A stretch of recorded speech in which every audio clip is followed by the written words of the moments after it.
What's going on, Packers fans? Aaron Nagler here with my good buddy. It's been too long, Mr. Andy Herman from the Pack a Day podcast. Andy, how are you, buddy? I'm doing great. Thanks for having me. Like you said, it's been far too long, but anytime you and I get together and chat Packers, it's always fun. So I can't wait. Yeah, well, it's me in the off season. I try to I try and dial it back a little bit. We're obviously obsessed at Cheesehead TV with all things green and gold, but I like looking at old games and thinking about training camp upcoming and the off season work itself. Like, man, I don't know. It's hard for me to get too pumped up about guys running around in shorts. However, I do love getting to hear about, what's going on at minicamp and what rookies might be, turning heads and what have you. And that's why I talk to people like yourself, because you're there on the ground and you were in attendance for OTAs and minicamp. And so I get to talk to smart people like yourself. And, let's start with this. Were there any kind of, athletic moves, guys, where speed jumped off the field at you, or was it mostly just like kind of jog through stuff that you can't really get that sense yet? Yeah, there was a couple in these mini camps and OTAs. There's been a couple like 2-minute drills that they've gone through and stuff like that at like maybe like 85, 90% pace where it was a bit more competitive. They did some red zone stuff that's been a little bit more competitive. But, as you mentioned, and I know everyone knows this at this point, but you just have to point out like this is OTAs and this is minicamp, right? So Right. the biggest thing that I think anyone, can recommend is you don't get too high on any report that you hear about any one player and don't get too low on any one report because we'll get a much better gauge in training camp and preseason, of course, once the season, rolls around. So I hearken it, Aaron, like all of what we do in all of football is some form of entertainment, right? So Right. this is a level of entertainment where it's really fun to get to see some first impressions on some of these rookies and some of the Sammy Watkins and the Jerron Reeds and those sort of guys that we just haven't seen before, right? Does anyone look bigger? Darnell Savage's hair is longer. Like there's some ridiculous stuff like that. It's like, it's just fun to talk about, right? Does it mean a whole heck of a lot? Absolutely not. But we love sports and we love the Packers and it's fun to talk about. So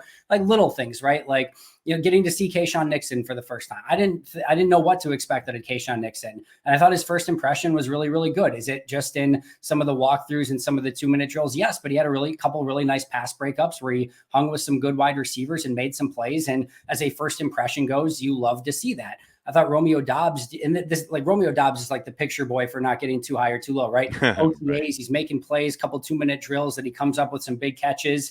Minicamp didn't do a whole heck of a lot. Muffed a punt, had a drop.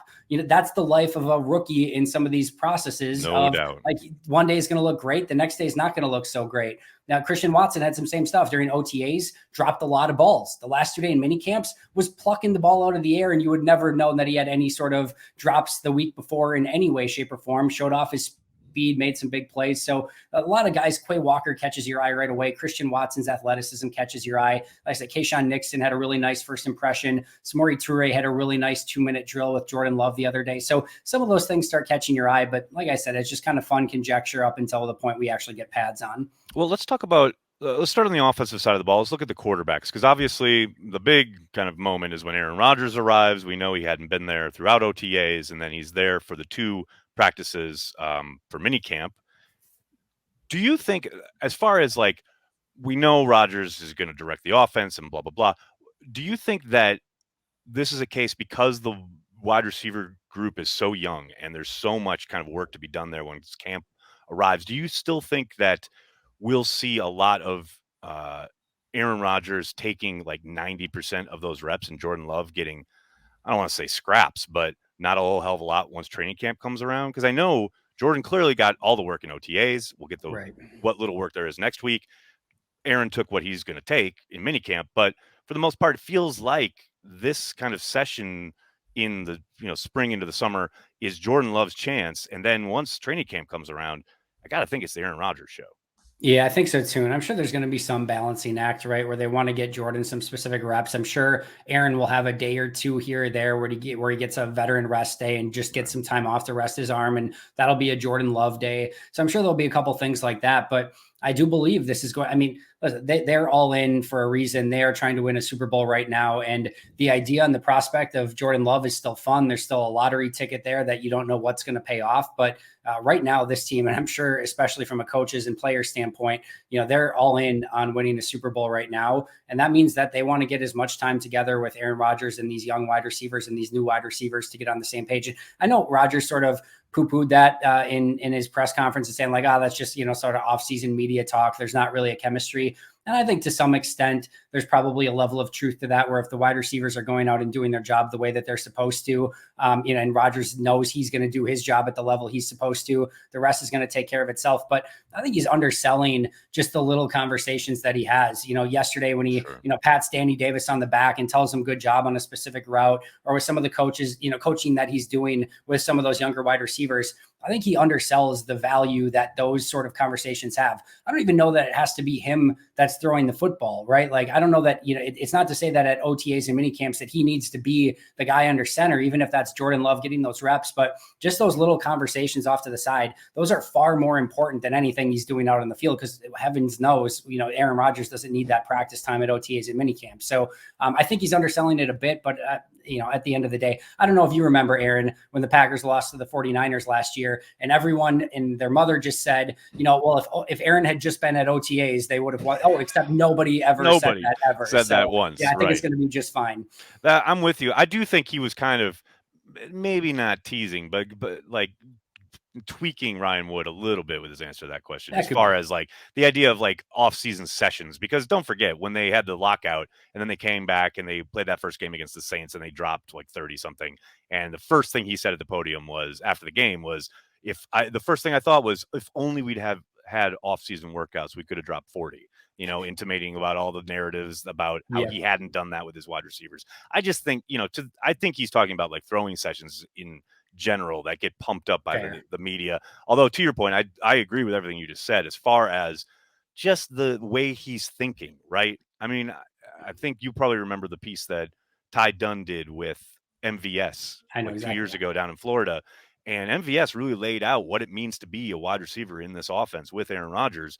And to your point, I think it is a very specific, very personal thing. And MVS even said, like, it's not like you can just come in off the street and get plugged in and go. And again, it's not just the young guys, it's guys like Sammy Watkins, who hasn't played with Aaron, so to your point, I very much agree that is certainly what's going to make things kind of click. But, like you say, it's not like, I don't think any of that was going to happen in OTAs. I think a big part of that will be training camp. Now, obviously wide receivers are the narrative of the offseason. We all know that it has been beaten into the ground. It will continue to be so until we get to the season, and then people can start pulling out receipts. Always a fun time. But what did you make of Aaron's comments regarding the production versus potential? Because that's funny, something we've talked about here on Cheesehead TV a lot in the last couple of weeks, not just at wide receiver, but kind of different spots around the roster. Like you can look at, say, everyone past the first couple of guys at edge. As far as guys who haven't done a whole lot in the league, not a whole lot of production there, but there is a lot of potential. And to hear Aaron talk about that at the wide receiver group, do you think that means we're going to roll out here in training camp into the start of the regular season, and it is going to be, if you've played in the league and Aaron trusts you, you are locked in right out of the gate, as far as we're going to see Randall Cobb, we're going to see Allen Lazard, and we're going to see Sammy Watkins, if he does the work and shows up on time, knows the offense, etc. But and these young guys are going to have to fight to get on the field. I mean, because that's what it felt like. I very much feel that way. Like I sort of feel like once everyone's healthy with this offense, we're going to see a lot of Watkins, Lazard, and Cobb as your primary three wide receivers. We're going to see a lot of Tonyan and Mercedes Lewis at tight end again once Tunyan's healthy. Right. I think we're going to see a lot of Dillon and Jones in the backfield. And I think all the Kylan Hills, the Amari Rogers, the Romeo Dobbs, the Christian Watsons, the Tyler Davises of the world. I think Josiah DeGuara is going to have a role as well, just as that kind of H-back position. But I think all those younger guys are going to have to fight tooth and nail. And there's going to be injuries along the way. And I think there's going to be very specific plays and formations for guys like Christian Watson. I think Amari Rogers could have a couple plays here and there. So I think there's going to be pieces of that. But I think if it's up to Aaron, he wants the guys out there that he can trust, that are going to have attention to detail, that are going to know the audibles, know the checks, know the hot reads, all of that stuff. And just that he can go out in there and trust them. And I think the other piece of that, just kind of going back to your first part in production, is that, I think, Aaron is clearly in the end game here, whether that's this year, next year, whatever. Right. He's in the end game. Like Christian Watson being an all-pro 4 years from now, I'm not saying that's going to happen, but 4 years from now doesn't help Aaron Rodgers all that much. Some of these younger players being great in year 3 or year 4, where, like we talk all the time about year 2, year 3 jump and things like that, that might not matter to Aaron Rodgers. He cares what Christian Watson and Romeo Doubs and Amari Rodgers and those sort of guys are going to bring to the table right now. So I think message clearly sent to the younger guys of like, hey, we know you're talented, but if you can't provide anything to this team, you're not guaranteed anything. And we need guys to be productive. I need guys, being as Aaron Rodgers, I need guys to be productive right now because I don't have that much time left. We love to talk about the skill position guys because they're on our fantasy teams and they can make the highlights and blah, blah, blah. But I think the real story here for the offense, and I mean, no matter who ends up where skill position wise, to me, it's gravy because Aaron Rodgers is going to make it work. Matt LaFleur's got a great offense. Like the two of them will make it work, provided the engine is running, and that's the offensive line. And I don't think you have to look much further than last year, where they weren't quite as effective in any facet of the game. There were lots of kind of games where you saw them kind of stub their toe again, like they did a couple years ago. That lights out, super efficient offense from the year prior, where they were a lot healthier up front. I think that's obviously the goal. How do you see the offensive line shaking out right now? I mean, I know a lot's going to play out. The guys are going to put pads on. We're going to get to see, hopefully, some of these young guys compete for spots up front. And I am living in a world, Andy, where David Bakhtiari is fine. All right. We're not going to talk about him being like maybe missing time or some nonsense. I get it. I know Matt said what he said. I know he was working with the rehab group. I don't care. He's going to be there at left tackle. So in that world, how do you see it shaking out week 1? Yeah, before we get there, I just want to say I 1,000,000% agree with you. And I think it's one of the lesser talked about aspects of, even with Bakhtiari going down, prior to the playoffs 2 years ago. And then just that offensive line last year, basically from the year prior, loses David Bakhtiari, Corey Linsley, and Elgton Jenkins. You think about it. Yeah. Like, it's just crazy. And you want to talk about why there wasn't as many explosive runs a season ago. Guess what? Aaron Jones and AJ Dillon were the same guys. They were fantastic. Just that the offensive line didn't provide those opportunities for him. You want to know why the red zone wasn't as good? Because everything tightened up and the offensive line wasn't as good. You want to know why play action didn't work as much? Because frankly, the explosive running game wasn't working. So they didn't have any reason to box people up in the run game and open up the play action. So to me, everything really revolved around the offensive line. And I do think it's a really interesting talking point. And yes, we'll obviously hope that Bakhtiari is there. And if he is, I think he clearly is obviously the left tackle. I think John Runyon Jr. has that left guard set in stone. I think Josh Myers certainly is the 99th percentile most likely player to end up at center. Right. And then I think the right side is where things really get interesting. This is where the guesswork starts, right? Exactly. And I mean, clearly once Elgton is healthy, one of those spots is his. I would think right tackle, but certainly things could change. Right now, it has been Jake Hansen and Royce Newman rotating at right guard, and it has been Royce Newman and Cole Van Lanen at right tackle. It's really tough to put too much stock in anything because at this point last year, we were talking about, wow, Ben Braden out of nowhere. Ben Braden was out there. I was just going to say, right. Like, so it's like, yeah, that sounds great. He was cut and then, never even on the 53-man roster. So it's great to try to look into some of that stuff. But if I had to guess, I think Sean Ryan's going to have some form of say in one of those positions sooner rather than later. Obviously, you want to see him against an NFL level competition, right? But my God, his college tape, it's not the prettiest, but he just gets it done. And I keep thinking, like, if there's a guy who's going to who has a chance, right,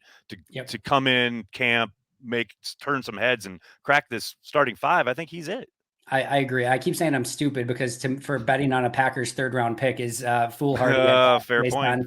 Recent events, but no, I totally agree. I think his tape was probably my favorite of anyone that I watched after the draft for the Packers draft, just in regards to expectation as to what I actually saw on tape. I think he's a right guard eventually. Like maybe they play him at a couple different spots, but to me, he's a right guard through and through. Reminded me not just of the hair, but like in how he played of Josh Sitton a little bit as well. I'm not saying he's going to be Josh Sitton, but that's the type of player you reminded me of. So I think he gets in that conversation. I think Jake Hansen's legitimately a player that could very much be involved in that conversation. That's crazy to me. That's crazy to me, considering like how rough his rookie year was. And I know he played much better last summer, but man, yeah, I mean, it's good for him, right? And it's a good problem to have if you're the Packers, but it's he just reminds crazy. me of like he's the next Lucas Patrick. Like I don't think he's Right. ever going to be like anything maybe too much above that. But like, Lucas Patrick made a nice career in the NFL and is clearly still going. Yep. I think Bears now, right? So, Yep.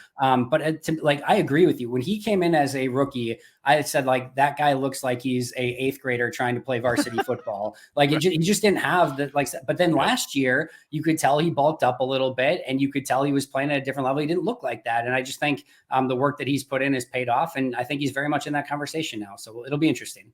Yeah, we'll see how I love that's what I live for, right? In camp when you get those battles. And it Yeah. was fun last year when they like because of quote unquote COVID restrictions, where we could and couldn't stand, we weren't ever allowed to be where the offensive line was working. Right.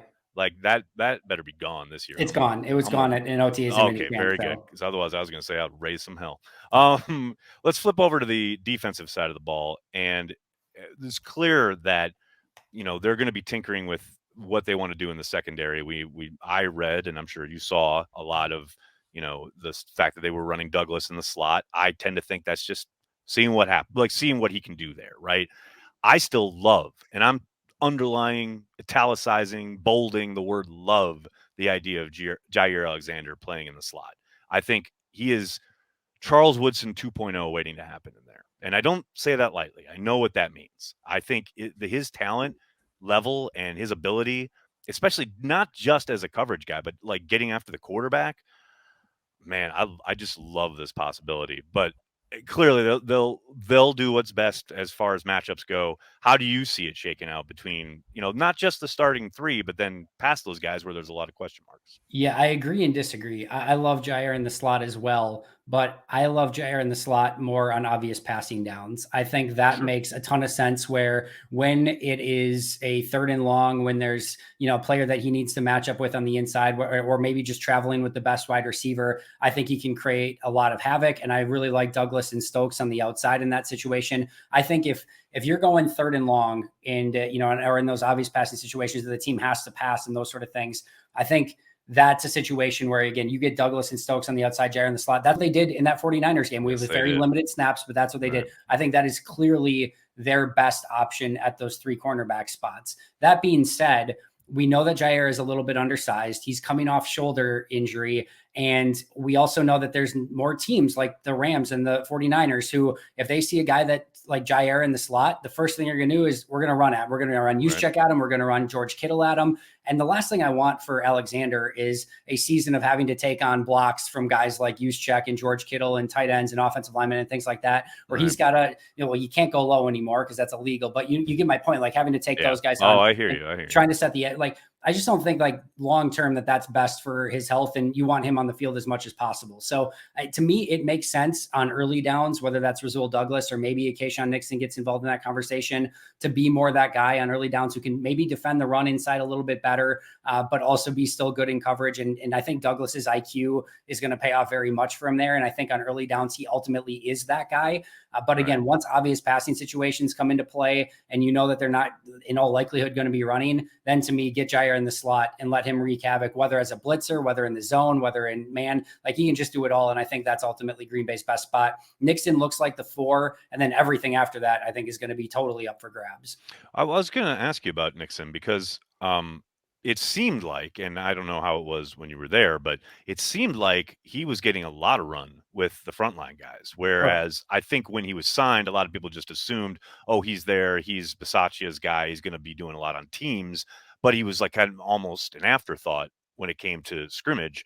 But it doesn't sound like that's the case. It does sound like he is at least involved in a number of different packages. Yeah, I mean, I would go as far as to say, and again, we just talked about the Ben Braden situation, but I would go as far as to say I would be shocked if Kayshawn Nixon wasn't the number 4 corner. I just don't see anyone else on the roster. I don't think Shamar's quite there yet. I don't think KB Nento, like, I don't think there's anyone else that I can point to on the Dare roster. you? How dare you slander KB Hey, Nento in my I'm presence? KB Nento fan number 1, so don't get me wrong. That's a But fair him point. and Ennis Gaines, like you will not hear too much slander out of me from about those two. But I just don't think they're that close at this point to being that number 4 guy. And if this is any indication, again, which some of it is not always, but it Right. just seems like he's very much. I think he's very much in the conversation to be that base nickel guy, and I think he'll compete with maybe even a Rasul Douglas for that spot. And then I think either way, I think he's going to be the 4th corner. And we even saw him get a little bit at outside corner, and he looked good there in minicamp as well. So to me, I would be very shocked at this point if he does not end up the number 4 guy, barring injury stuff. Talking about guys like moving around and being utilized different ways. I think it was you who tweeted out about Quay Walker Yep. playing out on the edge, and people got all a tither about it, and for good reason. I think I love this idea, and we did see him do some of that at Georgia. Um, how much do you think? I mean, obviously, we don't know anything yet, having the running around in shorts, etc. I totally get that, but how much do you think they're going to be kind of leaning into this idea of we can keep these two backers on the field at all times? And it doesn't, like, maybe they are both playing inside, or maybe they are kicking Walker out, or hell, even Devondre out at points. But how much do you think they're going to lean into that? Do you think that's like going to be the predominant personnel group that we see out of this defense? I do. It wouldn't shock me if Chris Barnes had some role, and I don't know what that is, but it wouldn't shock me if he had like a package, and maybe it's Right. just based down defense or stuff like that, just so they don't overwhelm Quay with too much to begin with, and maybe Quay just takes that all over eventually. And I think ideally that's probably what they would want, but I still could see Chris having some potential role within the defense. But I do see them going a lot of 2 linebacker sets. And just to go back to the Quay at the edge stuff, to me, like every time he was at edge, and why tell to me is every time he was at edge, Rashawn Gary was rushing over the center as a like sort of the Zadarius Smith The pass Z rush over thing, center right? sort of Right. position, right? So this was not like, all right, the number 2 defense is coming in, and Ladarius Hamilton and Quay Walker are your edge rushers, right? Right. This was a clear wrinkle of like, we're going to bring out our normal guys, but oh, guess what? Now our inside linebackers at outside, and now Rashawn Gary's lined up at inside linebacker blitzing from the center. And on those couple plays, what we saw was Quay drop into coverage and Rashawn rush from the inside, which was basically the same thing that they would have done just in different spots, right? So Yep. this to me was clearly at this point a wrinkle, but noteworthy nonetheless, because as you mentioned, this is something he did at Georgia. He does have some flexibility, and it's not like Green Bay is super deep at the edge position either. So right now it seems like more of a wrinkle, but a fun wrinkle nonetheless. Man, I'm excited to watch Randy Ramsey get after it again. I mean, I know he had a really strong start last summer, and then he had a really unfortunate injury. I love that Brian name checked him at the draft, when he was asked about the depth there. Who knows how that shakes out, but he looked promising last summer. I do remember that. I agree. Um, And like, it's not like they have a ton of, other depth at ton of that position, options, right? right? Like it's going to take Kingsley a little bit. Like you can just tell he needs to probably put on some functional strength. I actually really am kind of intrigued by Ladarius Hamilton, but Tipa still looks really small, even though we know he can be a different, flavor of I'll edge tell you what, rusher. when Tipa got on the field last year, he acquitted himself hell of a lot better than I thought he would. In the sense Agreed. of like everything we heard Mike Smith talk about his needing to gain weight and hold up against the run. He did struggle there at times. There's no doubt the team saw him and went, yep, that's the guy we're running at. But I was very impressed. And I'm not sitting here telling you he's going to Right. come in and like be your third off the, like he's going to ascend to a nominal, like rotational guy. But I was pleasantly surprised at his level of play last year. I would agree. I was worried that he was just going to be like a fish out of water. Um, let's take a quick look at the defensive line, because we know that obviously Kenny Clark is the man. They sign Reed, and then they draft. I think what could end up being one of the steals of the draft in a kid who, you talk about the quickness and the explosiveness, and I don't know how much he was playing with the ones there in minicamp, but man, I love this idea of getting him involved on pretty much every aspect, but certainly on passing downs, letting him like wreak some havoc. one of the probably my favorite aspects of the Packers this offseason is what they've done with the defensive line and just sort of building up some depth there. And I think they're going to have a really strong rotation for the first time in a long time. And you and I have been on the king of the get Kenny Clark some help, mountain, yelling it from the mountaintops. And right. I think keeping Dean Lowry, bringing in Jerron Reed, bringing in Devontae Wyatt, even getting a Jonathan Ford late in the draft, who I think could potentially play that Tyler Lancaster, just kind of run stuffing sort of role. I think they've really bought themselves a lot of rotation, and hopefully not that Kenny has to play 85% of the snaps and then he's, just worn down by the time the season ends, because for the first time I look at and then obviously TJ Slayton looking to take a jump as well. Yes. But, I look at this and say, like, all right, if Kenny's out for a game, or if you need to not play him a ton, all right, you can put Slayton at the nose. You get Lowry in there. You got Jerron Reed. You got Devontae Wyatt. All right, I feel pretty decent. You're missing Kenny Clark, but I can live with that rotation. And that's the first time I think I've been able to say that in a long time. And forever. Yes. Exactly. And with Wyatt, to go back to your first team, I didn't see him with the first team in OTAs. I could have just missed something, or in first day of minicamp. And then second day of minicamp, there was this portion where he was down with the twos. And then it was like he got the promotion call and jogged all the way down to the ones and got a handful of reps with the ones. And there's no injury or anything. So, but it was almost like you got all right, kid, your time's up. You're going to start working with the ones now. So he got a handful of reps with the ones on the last day of minicamp. And I would assume that that's going to start continuing come training camp time. Yeah, you love to see it. And real quickly, just because they're part of the team, well, how'd the punter look? Now we got a new punter. Yeah, I think yesterday was the first time that we actually got a chance to see him punt live. At least I think it was the first time I got to see him. I thought he looked pretty good. He hit the ceiling on the Hudson Center a couple times. So apparently, hopefully that means good things for hang time and getting the ball up in the air a little bit. But most importantly, the holding. How was the holding? Yeah, how was the holding, right? Stephen Wordle had a very, very, very high snap in kicks yesterday, and O'Donnell did a fantastic job reaching up, getting it down, getting it spun all in time. Eberle made the kick in that situation. So Crosby, before being out, in the rehab group yesterday in the last day of OTAs in extremely windy weather, was 6 for 6 of field goals, including a 56-yarder to end a 2-minute drill. So hopefully the early returns of thinking that, hey, we're going to keep Crosby but change everything around him was the right call. And so far early returns have been good on that. I love it. Super Bowl or bust, baby. That's what I'm talking about here in early June. That's how we roll here at Cheesehead TV. Andy, I can't thank you enough. Make sure you check out his work, Pack a Day Podcast, Packer Report, all things Packers all the time on the internet. The man, the myth, the legend, Andy Herman. Thank you so much for joining me. Always, anytime.